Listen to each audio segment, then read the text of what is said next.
हाँ बेटा, तो देखो अब तुम्हारा 15 ग्रुप जितना भी बचा हुआ है तो उसमें मतलब बहुत ज़्यादा कोई अंडरस्टैंडिंग का नहीं है। जहाँ जहाँ अंडरस्टैंडिंग का है मैं तुम्हें अभी ब्लैक बोर्ड पर करा दूँगी। अदरवाइज़ ये ज़्यादा बेटर है कि जो मैं रिटर्न वर्क तुम्हें भेजूँगी पहले तुम उसको नोट डाउन कर लो, ठीक है।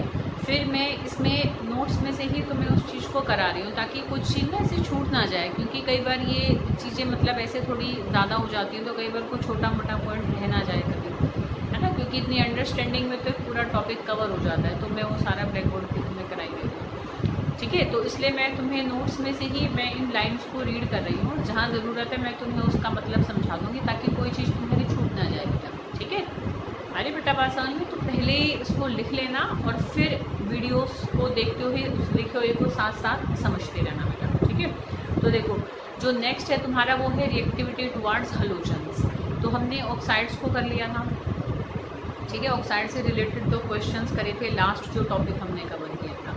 तो अब मतलब हैलोजेंस के साथ ये किस तरीके से रिएक्शन शो करते हैं और हैलोजेंस के साथ ये कैसे कंपाउंड्स बनाते हैं, ठीक है। तो हैलोजेंस के साथ देखो बेटा ये ट्राई हैलाइड्स भी बनाते हैं और कुछ पेंटा हैलाइड्स भी बनाते हैं। ट्राई हैलाइड्स मतलब कि 3 हैलोजन के साथ के कंपाउंड, 3 हैलोजन समझते हो ना, जैसे कि हमारा जैसे 3 फ्लोरीन के साथ मिलकर बना रहा है तो जैसे NF3 बन जाएगा, NCl3 बन जाएगा, NBr3, NI3। तो 3 हैलोजन के साथ जब मिलकर ये कंपाउंड बनाएंगे तो इनकी जो p सबशेल में जो 3 हाफ फिल्ड ऑर्बिटल्स हैं उनके साथ बॉन्ड बना लेंगे। तो जो इनका S वाले हैं वो 2 इलेक्ट्रॉन एज लोन पे रहेंगे, जैसे कि अमोनिया का स्ट्रक्चर होता है, NH3 का होता है, पिरामिडल होता है।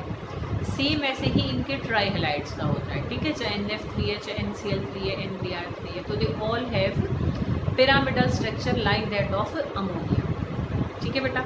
आ रही है बात समझ में। तो इसलिए एक बार मैं इसकी रीडिंग कर देती हूँ, फिर भी कोई पॉइंट छूट ना जाए, ठीक है ना। कुछ इसमें और छोटी छोटी सी बातें हैं तो उनको भी मैं क्लियर कर दूँगी। तो all form trihalides, all are covalent except BiF3 which is ionic, ठीक है। तो nitrogen, phosphorus, arsenic, antimony, bismuth ये सब ट्राई हैलाइड्स बना लेते हैं, फ्लोरीन के साथ भी, क्लोरीन के साथ भी, ब्रोमीन के साथ भी और आयोडीन के साथ भी। हैलोजेंस के साथ के कंपाउंड हैलाइड्स, और हैलोजन हमारे 4 होते हैं, फ्लोरीन, क्लोरीन, ब्रोमीन, आयोडीन, ठीक है बेटा। तो इन चारों के साथ ये पाँचों के पाँचों एलिमेंट्स कंपाउंड बना लेते हैं और ये सारे ही कैसे होते हैं, कोवलेंट कंपाउंड्स होते हैं, मतलब शेयरिंग से बनते हैं। सिर्फ BiF3 हमारा कैसे बनता है, आयोनिक। क्यों? क्योंकि बिस्मथ का साइज इनमें सबसे बड़ा है, ठीक है, और फ्लोरीन का वहाँ पर हैलोजेंस में सबसे साइज छोटा है। तो फ्लोरीन में इतनी क्षमता है कि बिस्मथ से तो वो पूरे इलेक्ट्रॉन खींच लेगा, बट बाकियों से वो पूरा एक तरीके से इलेक्ट्रॉन नहीं ले सकता है।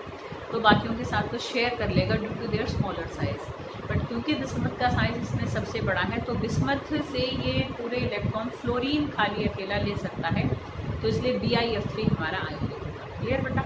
अब नेक्स्ट देखो, ऑल है पिरामिडल स्ट्रक्चर लाइक NH3, ठीक है, वो अभी मैंने बता दिया। और वो हमने देखो ऐसे ये PF3 का ये ड्रॉ भी कर रखा है, सेम ऐसा ही है जैसे NH3 का होता है, ठीक है, with 1 lone pair, due to that lone pair they have pyramidal shape. Clear.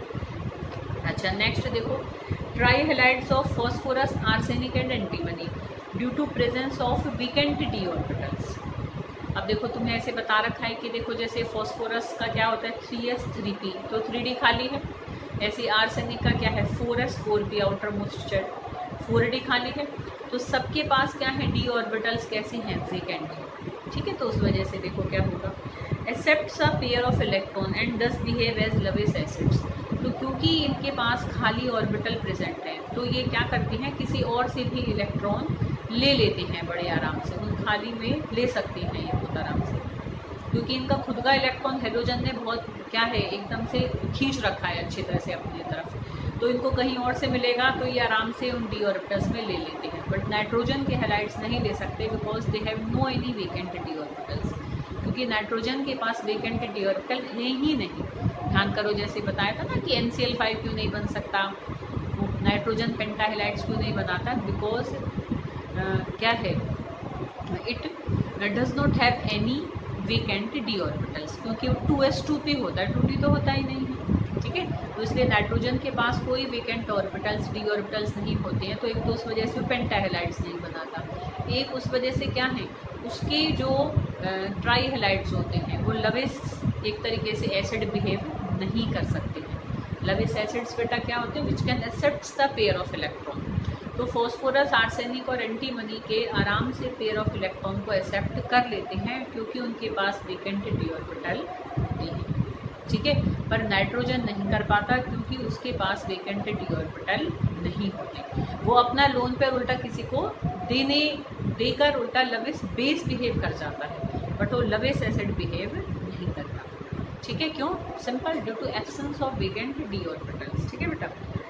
While trihalides of nitrogen due to absence of vacant d orbitals क्या है, क्या होगा, and presence of lone pair, और लोन पेयर है उसके पास, lone pair बाकियों के पास भी है पर वो अपना लोन पेयर आसानी से नहीं देते हैं क्योंकि वो उसको आराम से रख सकते हैं। उनके खुद के इलेक्ट्रॉन क्योंकि हेलोजन ने बहुत अच्छे से खींच रखे हैं तो उनको तो उल्टा बाहर से मिल जाए तो वो खुशी से लेते हैं। तो अपना लोन पेयर फॉस्फोरस, आर्सेनिक और एंटीमनी के आसानी से नहीं देते, उल्टा अपने वेकेंट डी ऑर्बिटल में और इलेक्ट्रॉन पेयर ले लेते हैं, ठीक है। तो कौन कौन से हमारे फॉस्फोरस, आर्सेनिक और एंटीमनी, इनके जो ट्राईहैलाइड्स होते हैं वो लविस एसिड बिहेव करते हैं, और जो नाइट्रोजन के ट्राईहैलाइड हैं वो लविस बेस बिहेव करते हैं। ये बात ध्यान में रखनी है, ठीक है बेटा। सिंपल उसका रीज़न है because they have vacant d orbitals and nitrogen क्या है, does not have any vacant d orbital. अब तुम कहोगे बिस्मथ की बात तो नहीं कर रहे हो मैम आप, क्योंकि बेटा बिस्मथ का साइज बहुत ज़्यादा बड़ा है, तो मतलब उसको अगर वो बाहर से इलेक्ट्रॉन पेयर भी अगर कहीं से लेगा भी, अपने वेकेंट डी ऑर्बिटल हैं उसके पास, पर उसका न्यूक्लियस इतनी उनको अट्रैक्शन ही नहीं दे पाएगा, तो वो उल्टा एक्सेप्ट भी नहीं कर सकता और देता भी नहीं है, तो फिर ना वो लविस एसिड की कैटेगरी में है ना ही लविस बेस की कैटेगरी में, ठीक है बेटा। मतलब हम यूनिट की अंडरस्टैंडिंग को बना के रखेंगे। देखो लिखते टाइम बहुत लिमिटेड हैं वो चीज़ें, बट हम ऐसे कहानी की तरह मैं इनको कोशिश करती हूँ कि तुम्हें इसको कराती रहूँ ताकि तुम्हारे मतलब कोई कन्फ्यूजन ना रहे, एक थॉरोली एक स्टोरी की तरह तुम्हें यूनिट के बहुत सारे पॉइंट्स ऐसे ध्यान रहेंगे, ठीक है। नेक्स्ट एक क्वेश्चन है कि NF3 is an exothermic compound, कि जब NF3 को हम बनाते हैं तो उसके बनने के दौरान हीट बाहर निकलती है, ठीक है। While NCl3, NBr3 and NI3, मतलब जब नाइट्रोजन फ्लोरीन के साथ जो कंपाउंड बनाता है उसके बनने के दौरान तो हीट बाहर निकलती है, वो एक एक्सोथर्मिक कंपाउंड होता है। बट नाइट्रोजन जब क्लोरीन, ब्रोमीन और आयोडीन के साथ कंपाउंड बनाता है तो वो कंपाउंड्स इसके एंडोथर्मिक होते हैं, मतलब उनके बनने के दौरान हीट उल्टा एब्जॉर्ब होती है, ठीक है। तो ऐसा क्यों?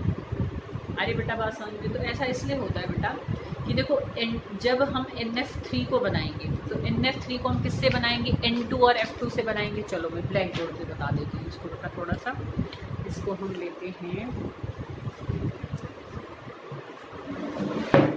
देखो दिख रहा है ना ब्लैक बोर्ड। तो देखो बेटा N2 प्लस F2 से हमारा क्या बनेगा, NF3 बनेगा।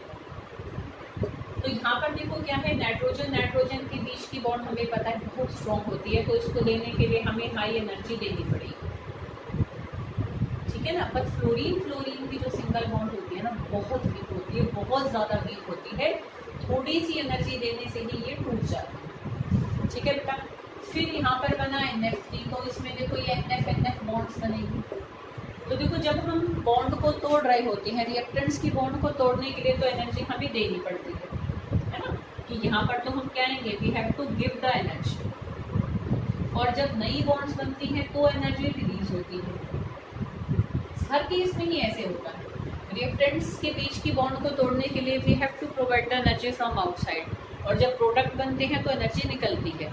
अब डिपेंड करता है ये देनी ज़्यादा पड़ी कि निकली ज़्यादा, उस बेसिस पर वो एक्सोथर्मिक या एंडोथर्मिक कंपाउंड होता है, ठीक है बेटा। अब यहाँ इसको तो हमें ज़्यादा देनी पड़ेगी पर यहाँ बहुत कम देनी पड़ेगी, तो उसकी कंपैरिजन में जो NF बॉन्ड बनती है वो भी बहुत स्ट्रॉन्ग बनती है, तो यहाँ पर निकल ज़्यादा जाती है, क्योंकि देखो जितनी स्ट्रॉन्ग बॉन्ड बनेगी उतनी स्टेबिलिटी सिस्टम की बढ़ती है, तो सिस्टम उतनी ही ज़्यादा एनर्जी रिलीज करता है। तो यहाँ पर during formation of NF bond जो एनर्जी निकल रही है that is very high as compare to the energy given to break the bonds in N2 molecule and in F2 molecule, ठीक है। तो क्योंकि यहाँ एनर्जी का रिलीज ज़्यादा है इसलिए ओवरऑल क्योंकि एनर्जी रिलीज ज़्यादा हुई है बजाय कि जितनी देनी पड़ी है, ड्यू टू एक तरीके से more stable NF bonds formed here, ठीक है। इसलिए NF3 हमारा कैसा होता है, एक्सोथर्मिक होता है। बट जब NCl3, NBr3 या NI3 बन रहे हैं तो तो उसमें यहाँ हमें देनी ज़्यादा पड़ रही है। जो मॉलिक्यूल्स वहाँ बन रहे हैं NPR3, NCl3, Ni3, वो इतने स्टेबल नहीं है। तो मतलब उनके नाइट्रोजन और उनके साथ की बॉन्ड इतनी ज़्यादा स्ट्रॉन्ग नहीं है, क्योंकि उनके साइजेस में बड़ा डिफरेंस है। यहाँ ये दोनों एक जैसे साइज़ के हैं तो अच्छी ओवरलैपिंग हो जाती है इनमें, तो कोवलेंट बॉन्ड करते टाइम तो अच्छी शेयरिंग हो जाती है। तो इसलिए ये बॉन्ड हमारी ज़्यादा स्ट्रॉन्ग बनती है। नाइट्रोजन की फ्लोरीन के साथ बनी बॉन्ड ज़्यादा स्ट्रॉन्ग है, बजाय के जो नाइट्रोजन की क्लोरीन के साथ बनती है, या नाइट्रोजन की ब्रोमीन के साथ बनती है, या नाइट्रोजन की आयोडीन के साथ बनती है। ठीक है बेटा, आ रही बात समझ में? तो जो बाकी के जो हैलाइड्स हैं उनके साथ जब नाइट्रोजन बॉन्ड बनाता है तो बनने के दौरान जो एनर्जी निकलती है वो कम निकलती है, बजाय कि उनके रिएक्टेंट्स में जो तोड़ने के दौरान एनर्जी हमें देनी पड़ती है वो ज़्यादा देनी पड़ जाती है। तो क्योंकि वहाँ देनी ज़्यादा पड़ी इसलिए वो तीनों एंडोथर्मिक कंपाउंड्स हैं, और यहाँ निकली ज़्यादा इसलिए ये एक्सोथर्मिक कंपाउंड। ठीक है बेटा, तो ये हमने छोटा सा एक इससे क्वेश्चन रिलेटेड देखा। ठीक है, आ रही बेटा बात समझ में? अब ऐसे यहाँ वैल्यू भी लिख दी है मैंने एक दो। ठीक है, ऐसे रिएक्शन बना के। तो ये हमने करा इसके ट्राई हैलाइड्स के बारे में। समझ में आई बेटा बात की? 15 ग्रुप के कंपाउंड्स दो टाइप के हैलाइड्स बनाते हैं, ट्राई हैलाइड्स और पेंटा हैलाइड्स। ट्राई हैलाइड्स का सबका स्ट्रक्चर कैसा होता है? पिरामिडल होता है। ठीक है, समझ में आ रही बेटा बात? और नाइट्रोजन को छोड़ के बाकियों के जो हैलाइड्स हैं, बिस्मथ को मतलब कंसिडर करो मत करो ऐसी कोई बात नहीं है, हम सिंपल कह सकते हैं ना कि नाइट्रोजन के ट्राई हैलाइड्स तो कैसे होते हैं? लविस बेस होते हैं, वो डोन पेयर देने वाली बन जाती है। समझ में आ रही बेटा बात? और बाकी के ट्राई हैलाइड्स लविस एसिड्स होते हैं, क्योंकि उनके पास वेकेंट डी ऑर्बिटल्स होते हैं। नाइट्रोजन के ट्राई हैलाइड्स लविस एसिड क्यों नहीं बिहेव कर सकते? क्योंकि उनके पास वेकेंट डी ऑर्बिटल नहीं होते। ठीक है, फिर हमने एक एक्सोथर्मिक और एंडोथर्मिक वाला क्वेश्चन देखा। तो this is all about try halides of 15। अब हम इनके पेंटा हैलाइड्स देखें। तो पेंटा हैलाइड्स देखो नाइट्रोजन नहीं बनाता, ये क्वेश्चन हम पहले भी कर चुके हैं, due to absence of vacant d orbital. Bismuth भी नहीं बनाता due to inert pair effect. Inert pair effect देखो बिल्कुल स्टार्टिंग में मैंने बताया था कि जैसे जैसे ग्रुप में हम नीचे की तरफ चलते हैं तो नीचे वालों में क्योंकि अंदर स्क्रीनिंग कर रहे होते हैं डी और एफ ऑर्बिटल के इलेक्ट्रॉन, तो उनकी वीक स्क्रीनिंग होने के कारण आउटर मोस्ट एस इलेक्ट्रॉन तो न्यूक्लियस से अट्रैक्ट हो जाते हैं, पी इतने नहीं हो पाते। तो कोई बाहर से जब इलेक्ट्रॉन लेने के लिए आता है तो पी के तो आसानी से ले जाता है, पर एस के इतनी आसानी से नहीं ले पाता, तो एस वाले बॉन्ड बनाने में पार्टिसिपेट नहीं करते। तो बिस्मथ का जो एक तरीके से 5s2 5p3 स्ट्रक्चर है आउटर मोस्ट शेल का जो कन्फिग्रेशन है, तो 5s के इलेक्ट्रॉन बॉन्ड बनाने में इजीली यूज़ नहीं होते हैं। ठीक है, पी के हो जाते हैं, तो पी के यूज़ होंगे तो तीन ही होंगे तो ट्राई हैलाइड ही बनाएगा। तो सिंपल मतलब ध्यान रखना है, ये मैंने थोड़ा डिटेल में से समझा ही दिया कि नाइट्रोजन पेंटा हैलाइड इसलिए नहीं बनाएगा क्योंकि उसके पास वेकेंट डी ऑर्बिटल नहीं है। बिस्मथ पेंटा हैलाइड नहीं बनाएगा due to inert pair effect. बस वो तीन वर्ड ही सफिशिएंट है। ठीक है बेटा, क्लियर? तो ये हमने इनके करे हैलाइड्स, मतलब ये एक पेज हमारा कंप्लीट हुआ है। अब मैं इसका स्ट्रक्चर, हम पेंटा हैलाइड का स्ट्रक्चर और देखेंगे, ऑलरेडी कर चुके हैं वैसे तो हम 11th में PCl5 का जैसे हमने कर रखा है, तो कोई बात नहीं, मैं इसको एक बार अभी तुम्हें फिर से बता दूंगी। ठीक है, बट इन नेक्स्ट वीडियो।